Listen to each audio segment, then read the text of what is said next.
তালিকায় না থাকায় শাপলা প্রতীক পাচ্ছে না জাতীয় নাগরিক পার্টি এনসিপি। মঙ্গলবার এই তথ্য জানান নির্বাচন কমিশনের সিনিয়র সচিব আক্তার আহমেদ।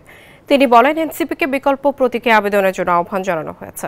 এর মধ্যে এনসিপিকে শাপলা প্রতীক না দিলে নির্বাচন কিভাবে হয় তা দেখে নেওয়ার হুঁশিয়ারি দিয়েছেন দলটির উত্তরাঞ্চলের মুখ্য সংগঠক সার্জিস আলম। তিনি বলেন, এনসিপির মার্কা শাপলাই হতে হবে, অন্য কোনো অপশন নেই। মঙ্গলবার সামাজিক যোগাযোগ মাধ্যম ফেসবুকে দেওয়া এক পোস্টে একথা বলেন তিনি। ফেসবুক পোস্টে তিনি লেখেন, ইলেকশন কমিশন সচিব বলেছেন, মার্কার তালিকায় শাপলা নেই, তাই এনসিপি শাপলা প্রতীক পাচ্ছে না। এর অর্থ হলো কোনো আইনগত বাধা নয়, বরং তালিকায় না থাকার কারণে এনসিপিকে শাপলা প্রতীক দিতে পারছে না তারা। স্যান্ডেলিনা সো, রূপচর্চায় আভিজাত্য।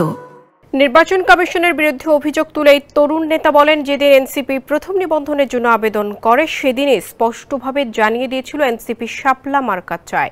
তাহলে ওই তালিকায় শাপলা মার্কা যুক্ত করা কাদের কাজ ছিল, একথা বলে প্রশ্ন রাখেন তিনি। এতদিন কি তারা নির্বাচন কমিশনে বসে বসে নাটক দেখেছে? সার্জিস আলম আরও বলেন, সকল ধরনের ভণ্ডামিকে রাজনৈতিকভাবে মোকাবেলা করা হবে। যেহেতু কোনো আইনগত বাধা নেই, তাই এনসিপির মার্কা শাপলাই হতে হবে, অন্য কোনো অপশন নাই।